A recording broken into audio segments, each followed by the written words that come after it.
salaamaaleykum suñu mbokku internet yi maa ngi leen di nuyu di leen ziar di leen jox seen wàccuwaay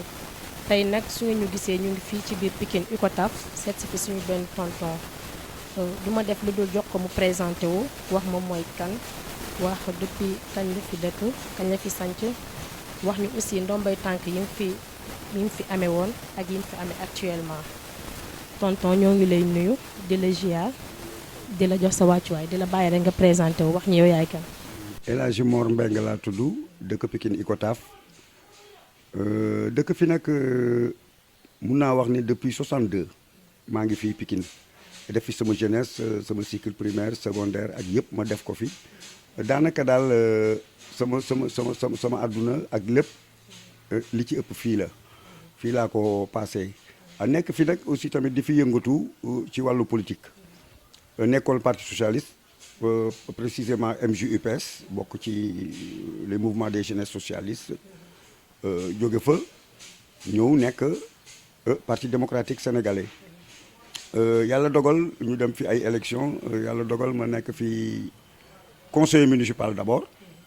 alors ak premier adjoint au maire de cette commune là nekkoon fi encore administrateur de l'ARD l'agence régionale de développement ñu tànnoon ma fii ci Pikine ma di leen fa représenter quand même je crois que daal yooyu ci en gros loolu laa ci mën a wax loo xam ne daal lu gën a am solo la. ok tonton ñu ngi lay jaajëfal léegi tonton ñun fan yëpp lu ci ëpp ñu ngi dégg ci wàllu diaspora bi ay actualités yi nga xamante ne ñu ngi koy jotee foofu noonu par exemple tout récemment kaa bu xew fii ni Amérique. ba chef d'état bi génne ci sumu xaas bu bari ne ku mu gis ku dégg wala ku xam ku def ñaawteef boobu noonu su ko waxee génne na lii loolu la teg ci table bi kaa yu mel noonu ak jàngat yooyu noonu lan nga ci mën a andi leeral. waaw loolu damay jëkk a commencé ci bi nga xam ne moom moo gën a récent ou avant dernier événement bi parce que am na beneen bu ci topp famille yu Diol di leen jaale sénégalais yëpp di ko naqarlu tamit nag. di wax ni war nañu gën a góorgóorlu ci suñu représentation diplomatique yi nga xam ne ñoom ñoo nekk foofu nekkal fa suñu ressortissants yi nga xam ne ñoom ñoo nekk dans la diaspora parce que nag lii mbir mi du mbir moo xam ne mu bees la xew na en Espagne xew na en Italie xew na en France xew na aux États-Unis et puis mi ngi xew sax actuellement dans certains pays africains kon diaspora boobu war nañoo gën a am taxawaay boo xam ne bien que maa ngi gis le ministre le secrétaire d'État aux affaires étrangères au Sénégalais de l'extérieur si vous voulez gis taxawaay bi mu taxaw ak son équipe dont un de mes fils Babacar Ba ñu nekk ci taxaw boo xam ne taxaw bu rafet la mais nag nañu yokk jéego yooyu nañu koy yokk ba nga xam ne nos ressortissants qui sont dans la diaspora dinañu gën a sentir seen présence par rapport ak yi nga xam ne mooy métti yi ñu leen di def parce que ñu ngi leen def ay métti un peu partout am na cité nañu au Liban cité nañu aussi en Arabie Saoudite il faut le dire cité nañu feneen ak feneen surtout nag la gente féminine bi nga xam ne dañ leen di def ay métti foofu vraiment yooyu war nañ ci taxaw d'autant plus que je vous dis toute l'aide au développement bii ñëw ici au Sénégal li diaspora bi di dugal moo ko ëpp li nu France di dimbali ak Amérique ak dëkk yooyu yëpp li ñuy dimbali diaspora bi la muy dugal ñoom duñu ko dugal te aussi ñoom dañ koy dugal sans ñu demander rien en retour alors que nous savons que les organismes internationaux ak yooyu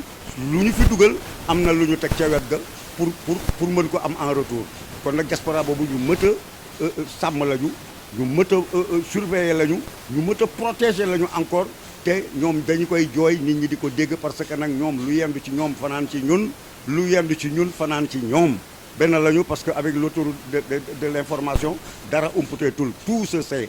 kon nag maa ngi demander à nos autorités ñu gën a redoubler de vigilance par rapport ak nos ressortissants qui sont dans la diaspora. comme ni mu ko waxee rek ñi masawu ñi nga xamante ne ñoom la métit bi dal seen kaw di masawu boolem koo xamante ne rek affaire bi metti na la nga nekk sénégalais wala nga nekk beneen pays rek nekk ci diaspora bi ñu ngi leen di masawu comme ni mu ko waxee ñuy gën a encourager rek suñu autorité ñu gën a bàyyi xel que ne ñun suñu ndaw yi nekk ci biti dañ faa nekk pour di liggéey di ànd ci pays bi ñu gën leen bàyyi xel ñu gën leen taxawu ñu xamante ne fu mu lu mu yàgg-yàgg ak lu mu metti metti dañu ñibbisiwaat ci dëkk bi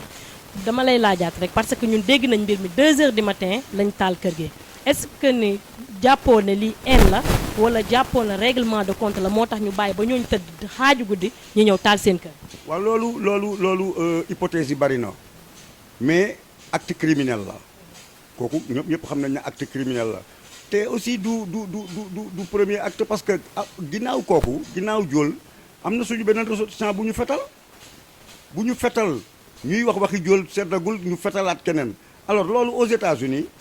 loolu dafa bëgg a sax te nag loolu duñu ko def lu dul les gens de couleur particulièrement les Africains ñoom lañ koy def parce que daf ci am ñoo xam ni c'est des xénophobes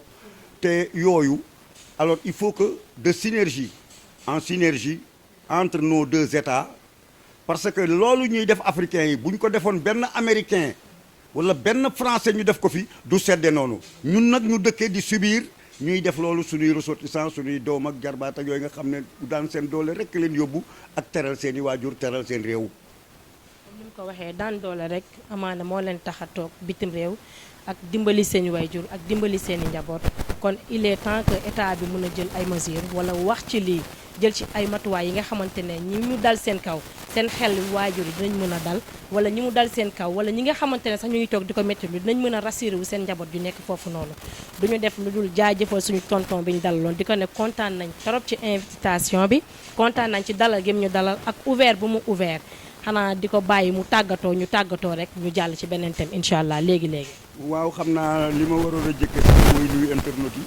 mais nag maa lu baax du wees waaw jaajëfal naa leen di leen jaajëfal yéen ñii tamit ak déplacement beeg coono bi nga xam ne def ngeen ko mais di leen ñaanal yàlla aussi nag parce que liggéey bi ngeen di def liggéey bu am solo la parce que communication dafa sensible alors ngeen nekk ci di daw guddeeg bëccëg pour di informer nit ñi surtout nag di informer vrai et juste parce que nag information am na mais nag informer juste c'est mieux alors te yow loolu ngeen di def kon nag maa ngi leen di ñaanal yàlla yokk leen ba ngeen yëg ko yóbbu leen foo xam ne fu gën a kowee seen jort di nuyu aussi seen njaatige bi nga xam ne moo leen fi yebal alors di doom di lépp ci man